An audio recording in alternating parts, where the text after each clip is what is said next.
Núcleo de Telesaúde do Hospital Universitário. Universidade Federal do Maranhão. Esse material ele foi construído a partir de sugestões de pessoas de diferentes estados com o objetivo de fortalecer o processo de trabalho quanto do ACS.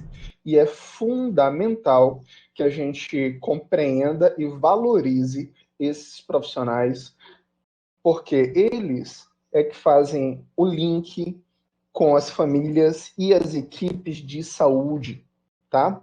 A primeira coisa, será que é possível compreender um território a partir de olhares diferenciados?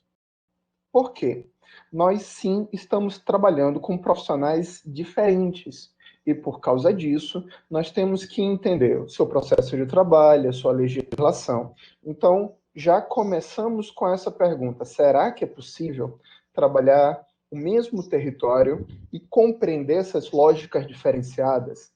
Bom, como nós estamos trabalhando com webconferência, nós temos como primeiro compromisso basear tudo que nós apresentamos em legislação e literatura científica para qualificar tanto o diálogo quanto o processo de trabalho. Dessa forma, nós vamos fazer um passeio rápido pelas legislações e determinações que embasam o processo de trabalho destes dois profissionais.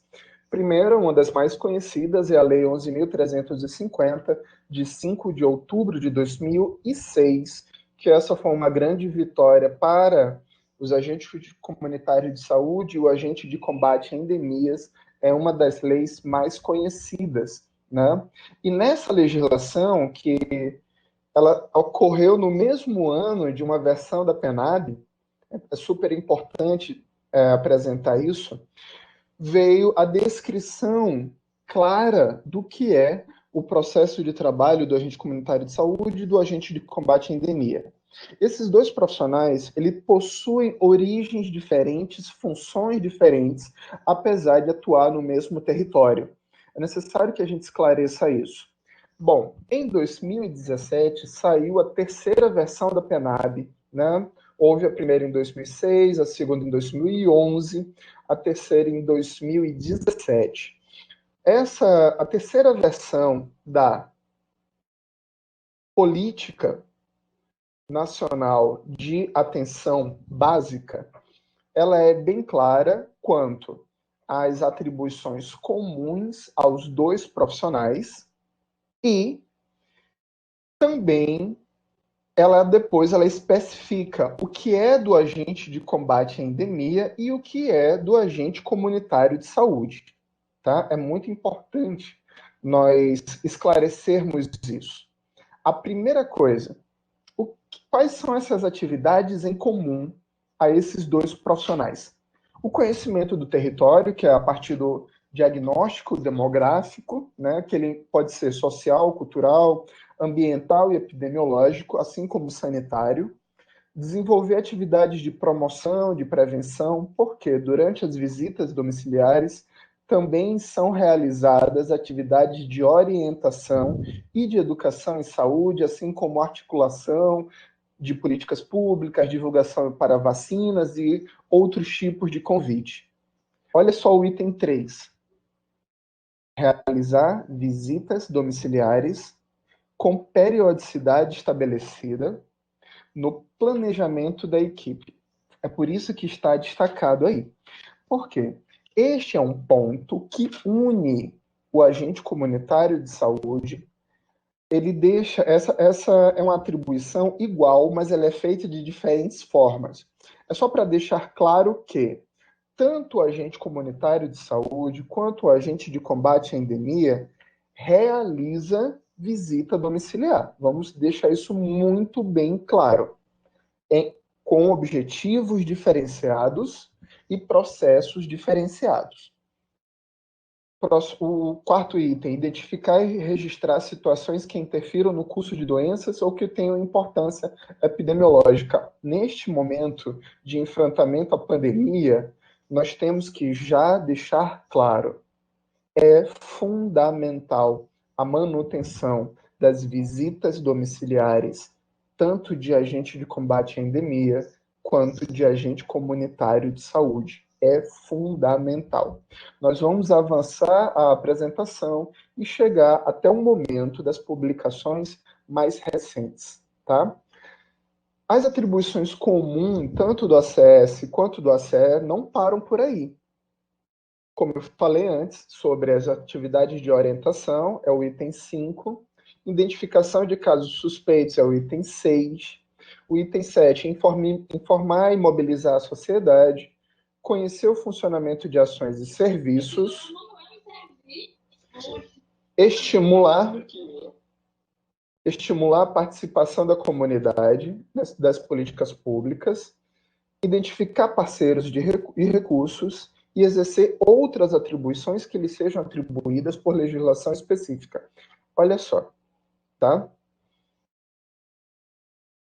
Então, antes da gente falar do agente comunitário de saúde, eu recebi uma demanda de um município em específico que perguntou se o processo de trabalho do agente comunitário de saúde ele era igual ao agente de combate à endemia. Ele não é igual. Existem atribuições comuns, ou seja, que são compartilhadas com os dois, mas existe a diferenciação entre o que é do agente comunitário de saúde e o que é do agente de combate à endemia. E o terceiro ponto, quais são as atividades que podem ser feitas em alinhamento com a equipe de saúde, tá? Então, primeiro, agente comunitário de saúde, atribuição específica. Trabalhar com a descrição de famílias e indivíduos, que é o que se chama de trabalhar com a territorialização, trabalhar com as micro-áreas. Utilizar o instrumento para coleta de informação, que nada mais é do que as fichas do SUS. Registrar para fins de planejamento é o preenchimento correto das fichas de visita. Desenvolver ações que busquem a integração entre a equipe e a população. Afinal de contas, uma característica básica da criação da figura do agente comunitário de saúde é essa ponte, é essa articulação, é esse ponto de comunicação que tem que ser muito bem qualificado. Isso não pode se perder durante o processo de trabalho. O agente comunitário de saúde, ele tem que ter uma fala qualificada, e para que tenha uma fala qualificada, uma postura correta e adequada, é necessário que ele estude, ele seja capacitado, ele seja monitorado e ele esteja alinhado com a equipe de saúde. Não basta entregar fichas, cometas, tanto aos agentes comunitários de saúde quanto ao agente de combate à endemia e pedir um excelente trabalho. Para que esse trabalho seja atingido com êxito, é necessário capacitar esses profissionais, tá? Bom, o que também é específico, né? Ao agente comunitário de saúde. Informar os usuários sobre as datas de consultas e exames agendados. Informar não é agendar exame nem consulta, ok? É necessário a gente fazer algumas diferenciações. Item 6, né? Participar de processos de regulação na atenção básica, acompanhamento de usuários e agendamentos, exercer outras atividades, e isso vai se repetir também com a descrição do processo de agente comunitário de saúde. Essas atribuições específicas do agente comunitário de saúde, essas próximas 5, elas são dependentes de formação específica, né?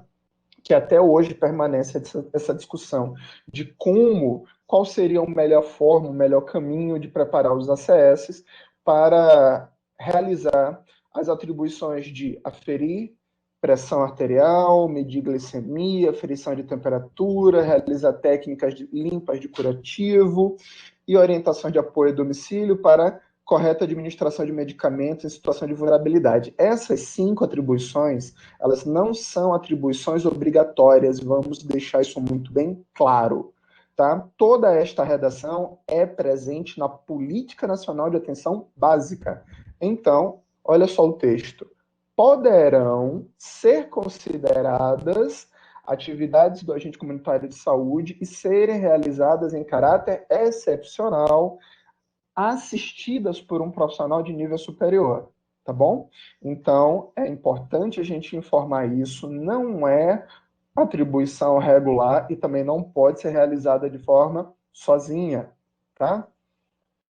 Essa discussão ela permanece até hoje, de quem irá capacitar os ACS, de que forma, com qual carga horária, por qual instituição, como financiar. Outra coisa, é importante ressaltar que os ACS realizarão a execução de procedimentos que requeram capacidade técnica se detiverem respectiva formação e respeitada autorização legal, que até hoje existe um grande vazio legal e uma série de questões sobre isso ainda não finalizadas, né? Isto não quer dizer que alguns ACS já não saibam fazer isso, porque ao longo do processo podemos ter ACS e ACS já com formação superior, né? Mas para que o ACS venha a exercer aquelas funções é necessário todo esse percurso legal, ok? Quais são as atribuições específicas ao agente de combate à endemia? Executar ações de campo de pesquisa entomológica, malacológica e coleta de reservatórios de doença, realizar cadastramento e atualização da base de imóveis, executar ações de controle de doenças, que pode ser medidas de controle químico, biológico ou manejo ambiental, realizar e manter atualizados mapas, croquis, executar ações de campo de projetos que visem novas metodologias de intervenção e prevenção de doenças e exercer outras atribuições. Eu estou deixando isso claro e vou repetir isso sempre para que a nossa fala esteja baseada em legislação, tá? É fundamental que essa construção seja baseada em legislação. E de que forma pode acontecer essa ação? Bom, de que forma pode acontecer essa ação articulada, né? Como é que o agente comunitário de saúde pode trabalhar de forma articulada com o agente de combate a endemias? Olha o que está escrito na política. O agente comunitário de saúde e o agente de combate a endemias devem compor equipe de atenção básica. Isso é atribuição do município, alinhar o trabalho. Primeiro, eles têm que estar linkados no CENES, tá? É a primeira questão legal. Olha só, devem compor uma equipe de atenção básica ou uma equipe de saúde da família, a serem coordenados por profissionais de nível superior, de forma compartilhada entre atenção básica e vigilância. Nas localidades em que não houver cobertura por equipe de atenção básica ou equipe de saúde da família, o agente comunitário de saúde deverá se vincular à equipe. O agente comunitário deve se vincular à equipe de estratégia de EACS. O agente comunitário de saúde está sempre vinculado a uma equipe, que pode ser de EACS ou de saúde da família. Já o agente de combate a endemias, nesses casos, deve ser vinculado a uma equipe da vigilância do município. A sua supervisão técnica deve ser realizada por profissional com comprovada capacidade técnica. Isso quando não houver equipe de saúde da família no local. Quando houver a equipe de saúde da família, o agente de combate à endemia é vinculado à equipe, tá bom? Então, a primeira coisa parte de um processo legal de vinculação. A segunda coisa parte de um processo de gestão do processo de trabalho. A equipe de saúde, enfermeiro, médico, técnico de enfermagem, agente comunitário de saúde, agente de combate à endemia, e se tiver saúde bucal, vai ter cirurgião, dentista e técnico de saúde bucal, devem se reconhecer como uma equipe só. Reconhecendo as diferenças de processo de trabalho, é necessário compreender como essas atribuições diferentes e informações diferentes podem gerar dados sobre o território, acompanhamento de prédios, de domicílios, e como esse acompanhamento favorece a adesão aos tratamentos oferecidos pelas equipes de saúde, ou até mesmo fortalecer a manutenção do tratamento, né? É fundamental. Quando a gente for falar disso em tempos atuais, que é o que a gente está enfrentando, a pandemia, eu vou trazer as publicações mais recentes. Uma das publicações, referente a 2 anos atrás, é a Lei 13.595, né? Que ela vem com algumas atualizações, mas ela não modificou o processo de trabalho do agente comunitário de saúde, também não modificou o processo de trabalho do ACE. Algumas das proposições nela foram vetadas, ok? Então, sobre as atribuições da ACS, Agente Comunitário de Saúde, olha só, vem em forma de texto e não de tópico, tá? Então, o Agente Comunitário de Saúde tem como atribuição o exercício de prevenção de doenças e promoção de saúde, a partir de características de educação popular, a partir de referências de educação, de referência de educação popular mediante ações domiciliares e comunitárias, individuais ou coletivas, conforme diretrizes do SUS. É sempre muito importante a gente deixar claro. E, no que se refere ao agente de combate a endemias, olha só, a gestão municipal de saúde deverá promover condições adequadas de trabalho para o ACE, e distinguir o que é zona rural de zona urbana e determinar e flexibilizar qual é a área de atuação de cada agente de combate à endemia. E isso sem desconstruir tudo que já está disposto na Política Nacional de Atenção Básica.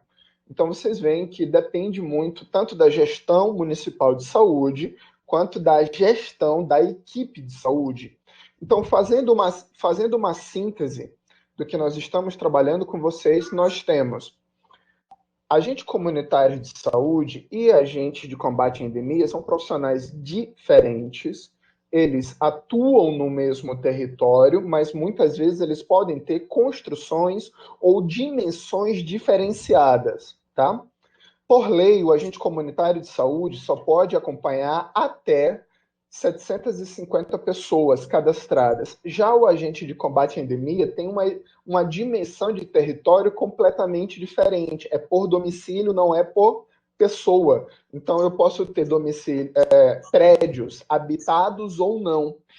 Então, a ideia da dimensão de um agente de combate à endemia pode ser maior do que de uma microárea, tá bom? Outra coisa, existem atribuições em comum que devem ser conhecidas e os processos, o detalhamento do processo de trabalho ele é diferenciado do agente de combate à endemia e do agente comunitário de saúde, mas devem agir de forma articulada.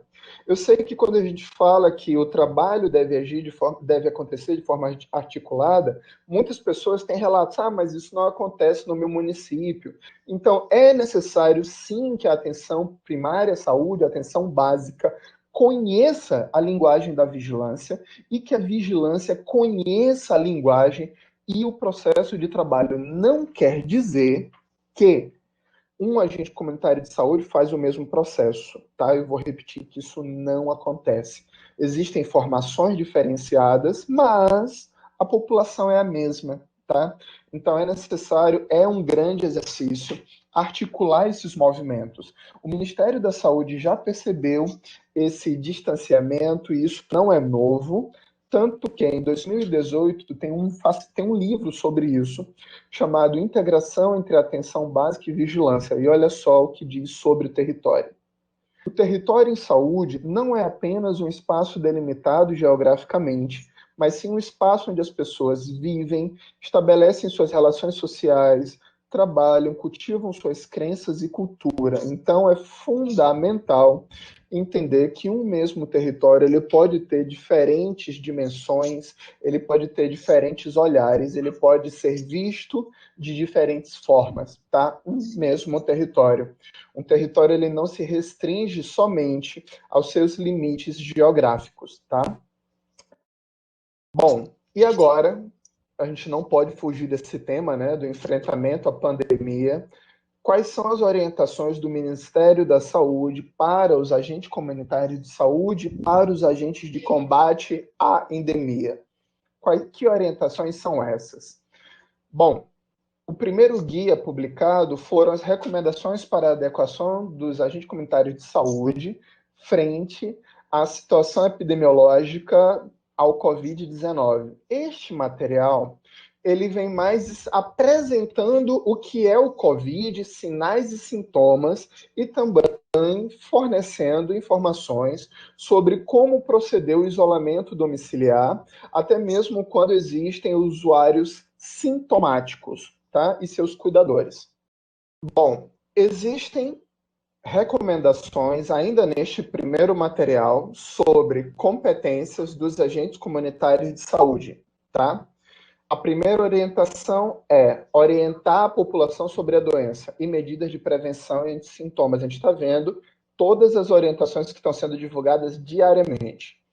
Auxiliar a equipe na identificação de casos suspeitos. Vocês estão vendo a importância do agente comunitário de saúde nesse momento de enfrentamento à pandemia? Como é fundamental que nós tenhamos o enfrentamento disso.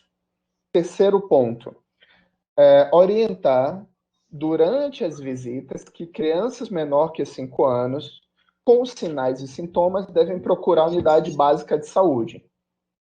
Tá? É fundamental que nós tenhamos esse cuidado. É fundamental. Tá? Orientar as visitas domiciliares para que pessoas com 60 anos ou mais, com sinais e sintomas respiratórios, devam entrar em contato com a unidade de saúde, tá? Caso o município ou unidade apresentem fluxos próprios, os mesmos devem ser seguidos. E auxiliar no atendimento através do Fast Track. Quem não conhece o Fast Track? Fast Track é a metodologia do Ministério da Saúde de identificação de sinais e sintomas de síndrome gripal. Isso é feito nas unidades básicas de saúde, não é diagnóstico do Covid, tá bom? Auxiliar a equipe no monitoramento de casos suspeitos e confirmados, realizar busca ativa de casos suspeitos de síndrome gripal e realizar busca ativa quando solicitado. Então, olha só, todas as possibilidades de atuação do agente comunitário de saúde nesse momento.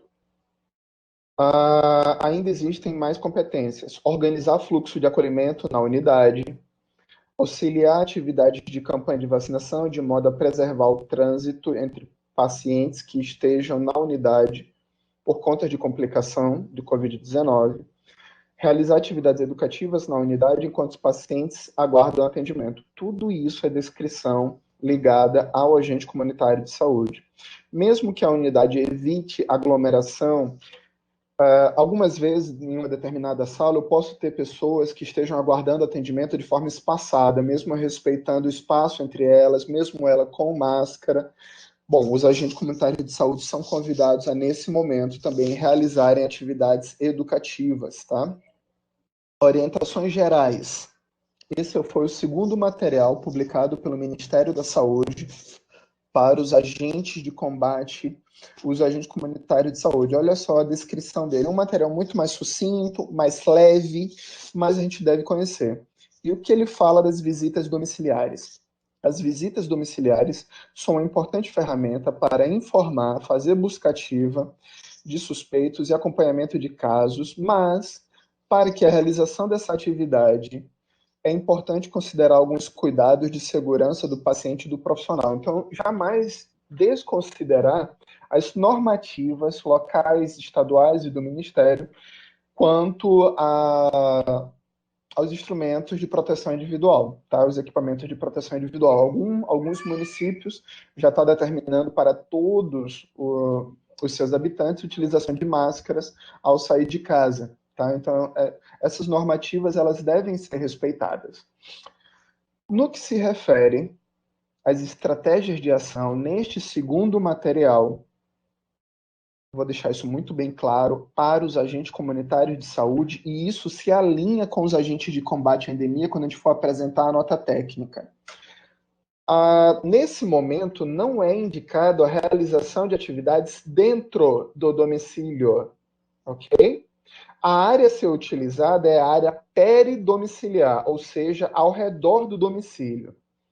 Segundo, priorizar as visitas a pacientes de risco.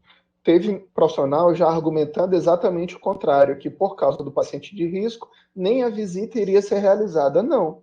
É necessário manter o acompanhamento de pessoas, sejam elas acima de 60 anos, com doenças crônicas. É super importante a gente saber se elas estão sintomáticas ou assintomáticas e comunicar a equipe de atenção básica. Não quer dizer que você terá que entrar no domicílio.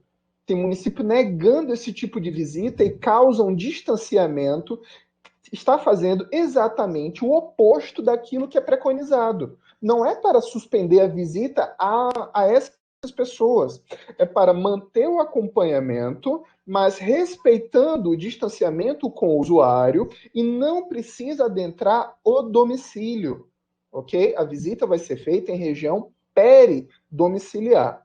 Outra coisa, manter o distanciamento mínimo de 1 metro, não havendo a possibilidade de distanciamento, utilizar máscara cirúrgica. Então, olha só, neste segundo material do Ministério da Saúde, o uso da máscara ele não seria indiscriminado para toda e qualquer visita, tá bom?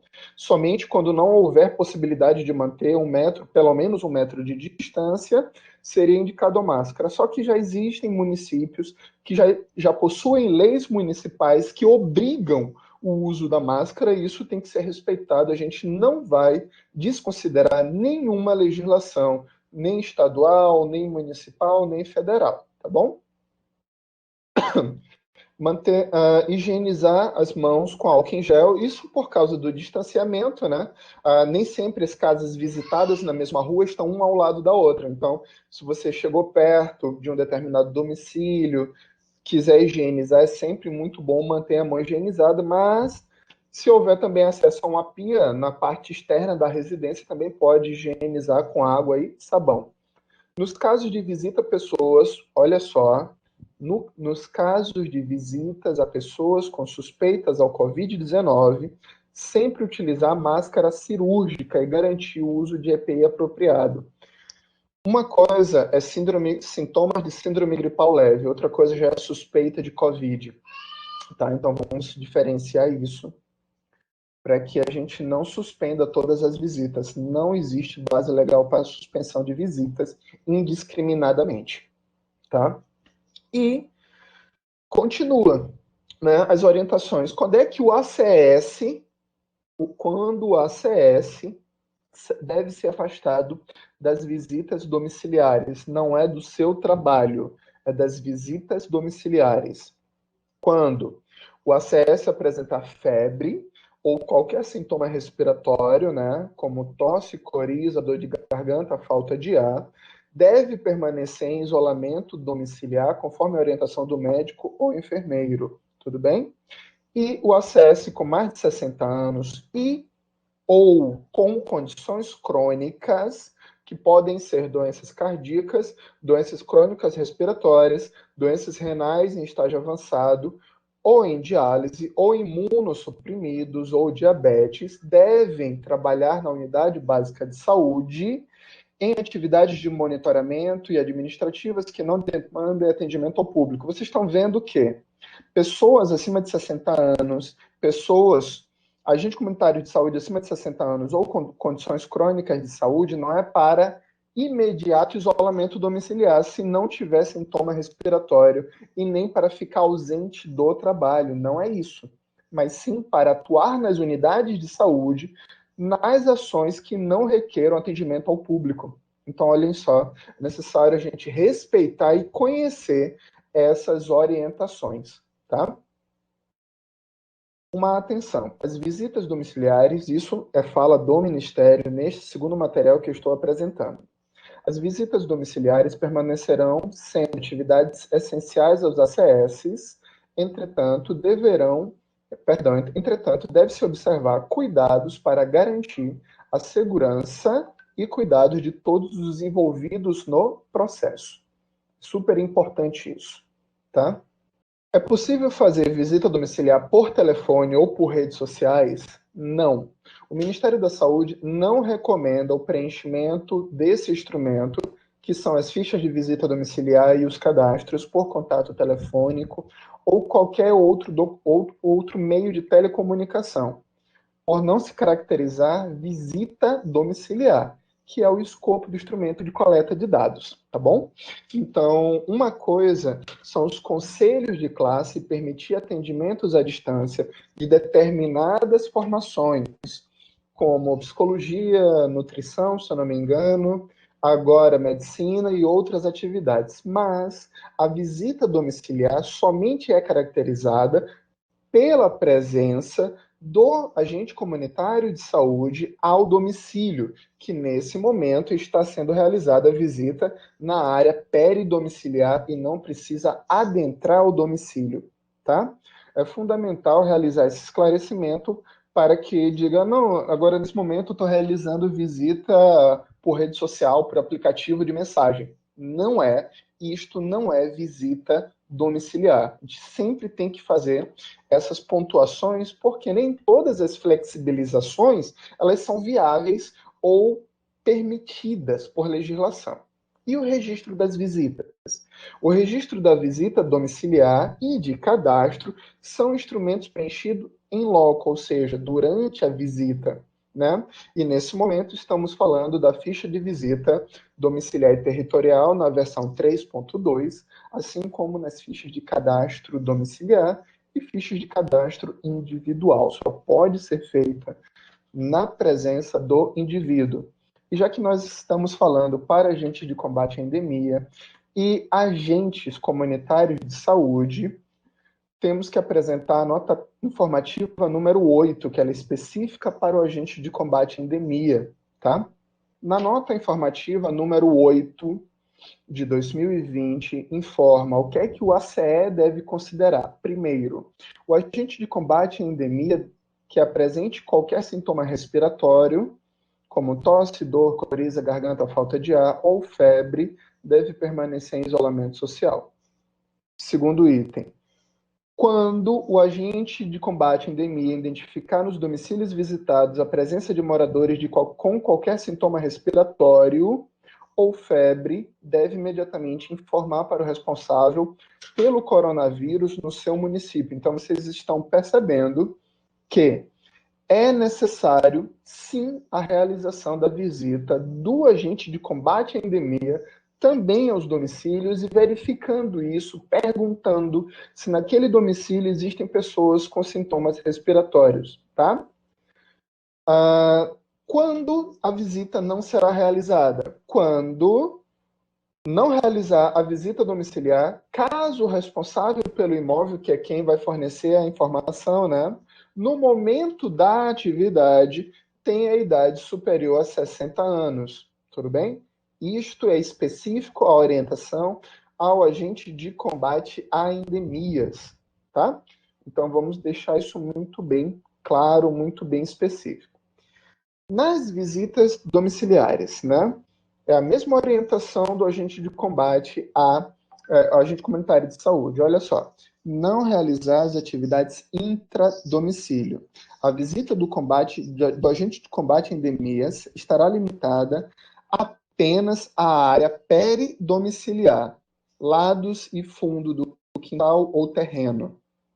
E deve ser priorizado a realização de bloqueio de transmissão em áreas com intensa circulação de vírus, como dengue, chikungunya e zika vírus. Essas medidas devem ser adotadas após análise dos indicadores epidemiológicos nos últimos 15 dias. Então, nesse momento de enfrentamento à pandemia, a gente não pode esquecer do combate ao Aedes aegypti.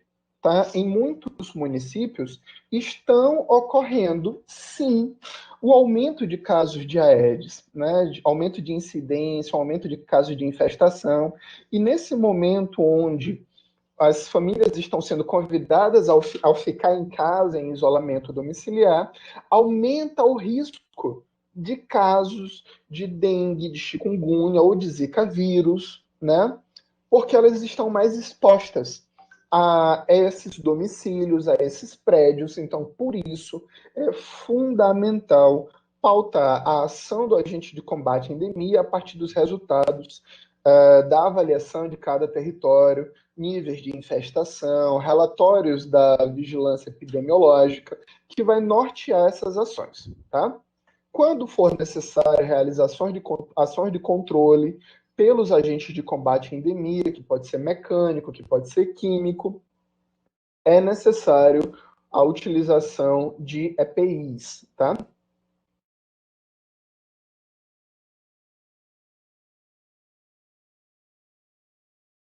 Outro item, estimular o autocuidado, que para os agentes de comunitário de saúde é a orientação de saúde, né? No caso do agente de combate à endemia, estimular o autocuidado da população para a remoção, né, de criadouros, e em todas as situações que houver tratamento do criadouro, o agente deve se utilizar de luvas, todo o material adequado dos EPIs para essa ação. E, adicionalmente, exige-se o distanciamento mínimo de 2 metros entre agentes e pessoas presentes no momento da visita.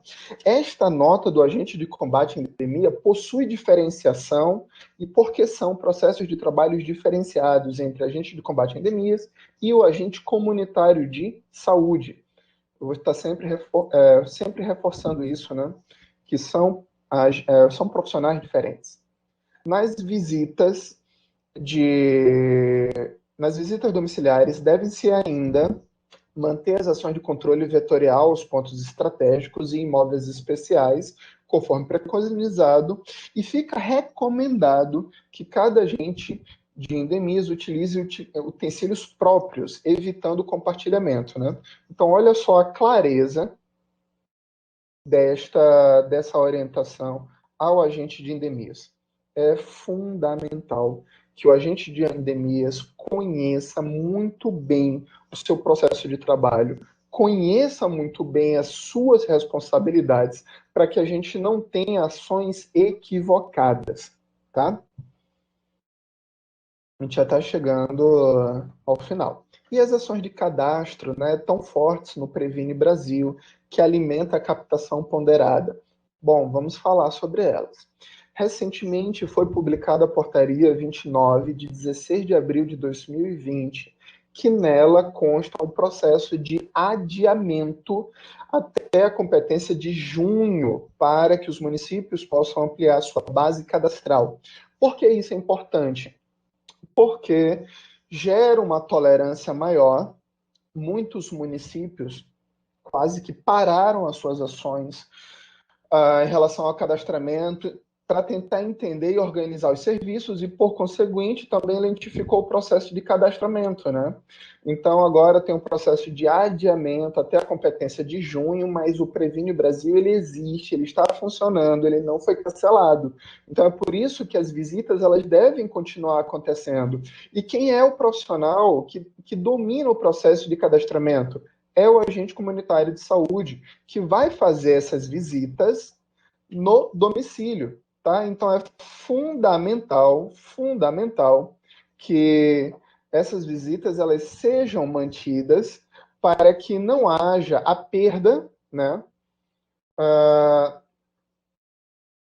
E nem haja o processo de lentificação no cadastramento da população.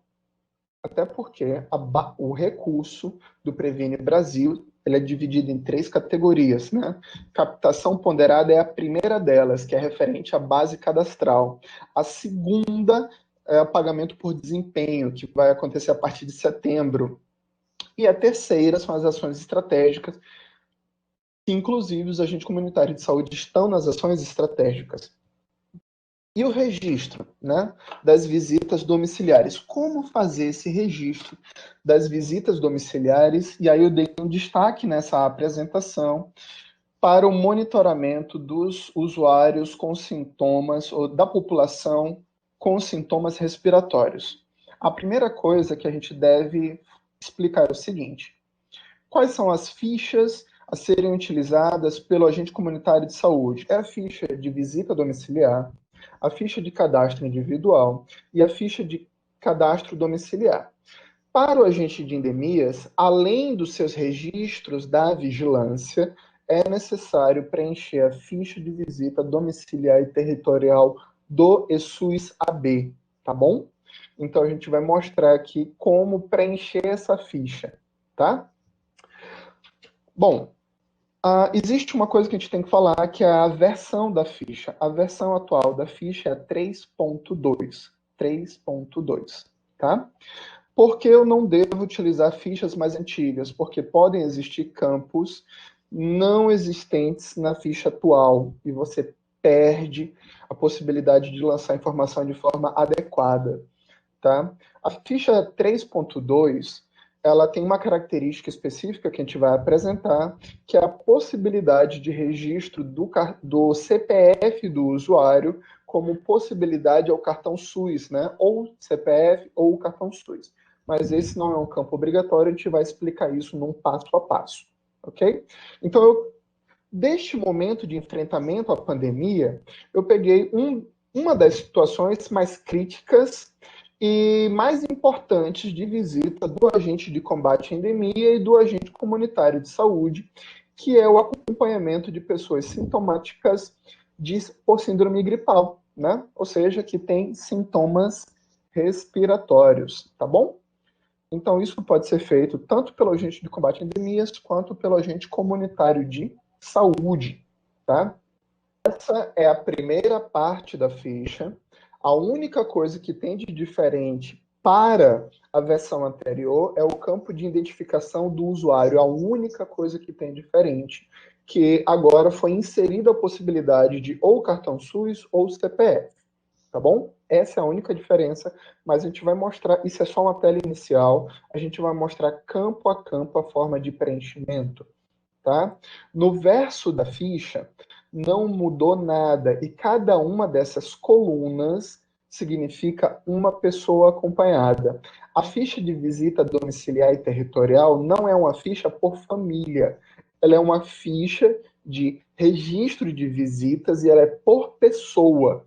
Ou seja, em uma visita domiciliar, eu posso ter a necessidade de utilizar mais de uma coluna, ou seja, eu vou estar ali informando que em uma visita eu acompanhei mais de uma pessoa. Isso mesmo sem entrar no domicílio, mas eu tive a possibilidade de acompanhar mais de uma pessoa. Tá? Então, ficha de visita domiciliar e territorial não é por domicílio e não é por família, é por pessoa acompanhada.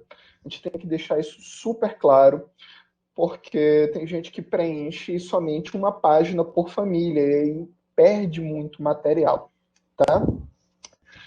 Primeiro, vamos apresentar o nosso passo a passo, esclarecendo dúvidas, que a gente tenha uma boa webconferência e um material para que vocês possam vir a utilizar isso. Primeiro, existe o campo de identificação dos profissionais, que começa com o cartão SUS do usuário, o CBO, que é o Código Brasileiro de Ocupação, o CNES da unidade onde ele está vinculado, o INE, que é a Identificação Nacional da Equipe, isso tudo são sequências de números, e a data do dia. Então, uma ficha de visita domiciliar e territorial, ela não é cumulativa. Mas eu não preenchi todas as colunas durante um dia inteiro. Tudo bem. Quando encerrar o dia, você tem que encerrar a ficha e entregar para digitação, tá? Se você estiver preenchendo no tablet, com o aplicativo do eSUS Território ou com outro aplicativo similar, aquela visita ela é sempre salva naquele momento. Então, não tem nem como dizer que vai salvar em outro dia. Encerrou o acompanhamento de uma pessoa, ela já é concluída naquele momento. Tá? Então, esses campos são obrigatórios de preenchimento. Depois você vai preencher, você só vai marcar primeiro o turno. Turno é campo obrigatório. Ou manhã, ou tarde, ou noite. É fundamental. Todo campo que tem asterisco é campo obrigatório. Depois, microárea.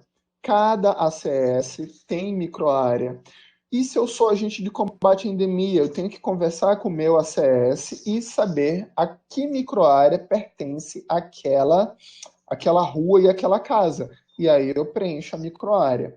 Tipo de imóvel. No verso da ficha vai ter o imóvel residencial, comercial, instituição de longa permanência. É uma legenda. Está no final da ficha. Só ver a parte de trás da ficha e ver lá o campo legenda. Tipo de imóvel, tá bom? O número de prontuário. o número de prontuário não é todo mundo que tem.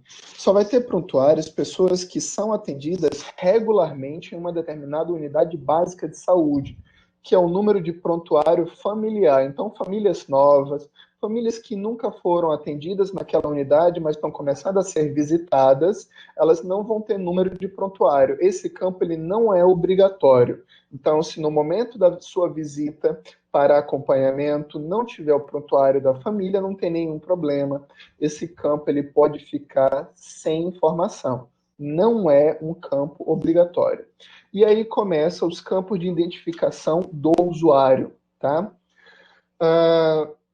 Até antes da versão 3.0, não existia possibilidade que não fosse o cartão SUS. Na versão 3.2, ou o cartão SUS ou o CPF preenchidos na vertical, de cima para baixo, tá?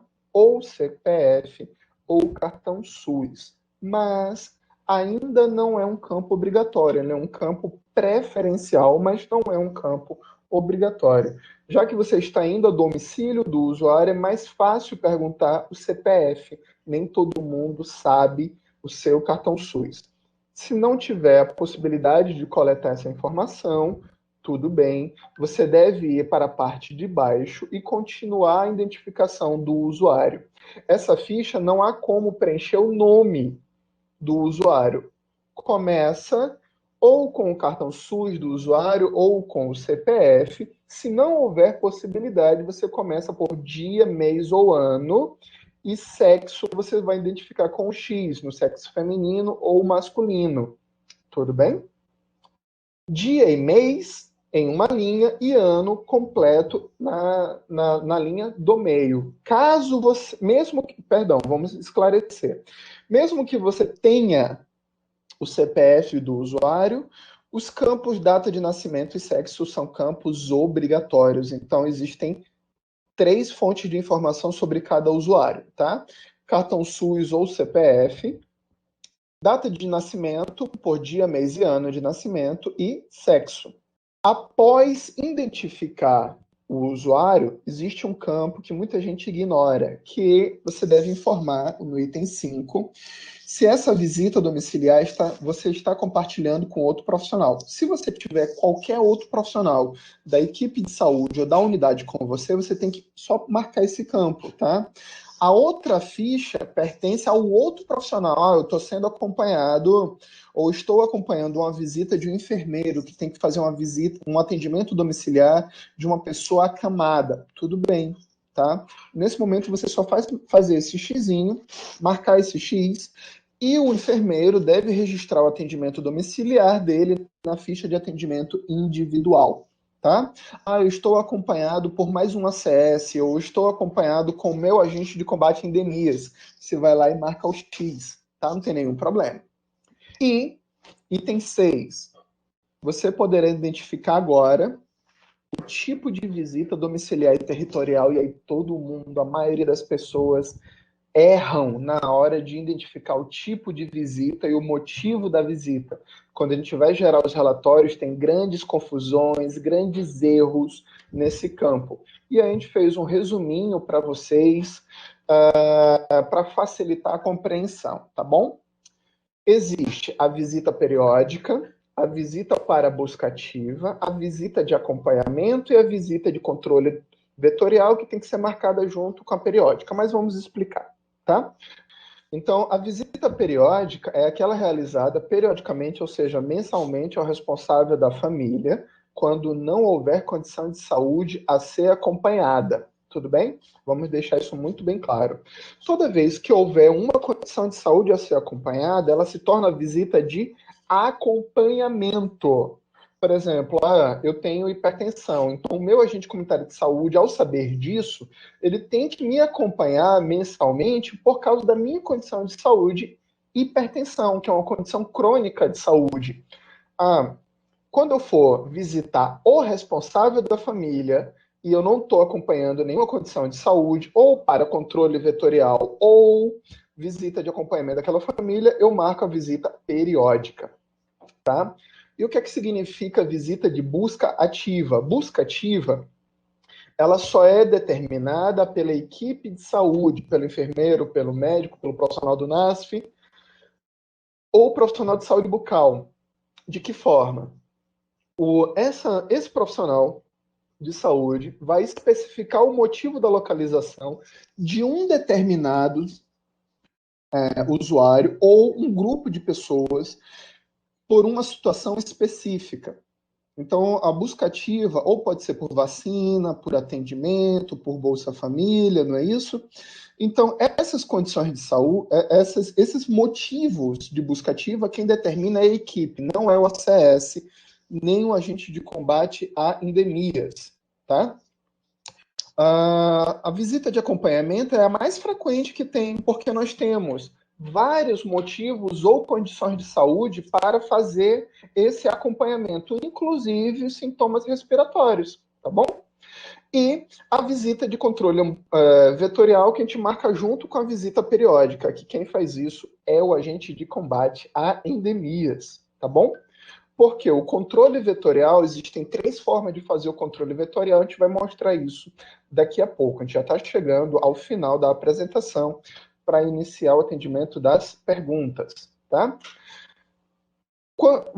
Tanto na frente quanto no verso da ficha, vai ter motivo de acompanhamento. São vários motivos de acompanhamento, tá? E uma pessoa pode ter mais de um motivo de acompanhamento. Por quê? Eu posso ter hipertensão e diabetes, então vai lá marcar os 2 campos sem nenhum problema. Então, uma mesma pessoa pode ter mais de um motivo de acompanhamento e só vai representar uma coluna. Você não vai preencher 2 colunas para o mesmo usuário visitado no mesmo dia, tá bom? O motivo de acompanhamento, sintomas respiratórios, está no verso da ficha, da parte de trás da ficha, basta marcar lá sintomas respiratórios. Você fez a visita, encontrou o usuário, encontrou o domicílio, lá no final da ficha, na parte de baixo, no campo desfecho, você vai marcar a opção visita realizada, tá? Tudo que for círculo é opção única, tudo que for quadrado é múltipla escolha. Então, nesse campo, você só vai marcar visita recusada que ao chegar no domicílio, não foi lhe permitido fazer nem sequer a visita em ambiente peridomiciliar, que é no entorno do domicílio. E o campo ausente, quando você vai marcar a visita considerada ausente. Quando você planejou a visita, você informou ao usuário que ia fazer, você combinou essa visita e chegando lá não tinha ninguém na casa.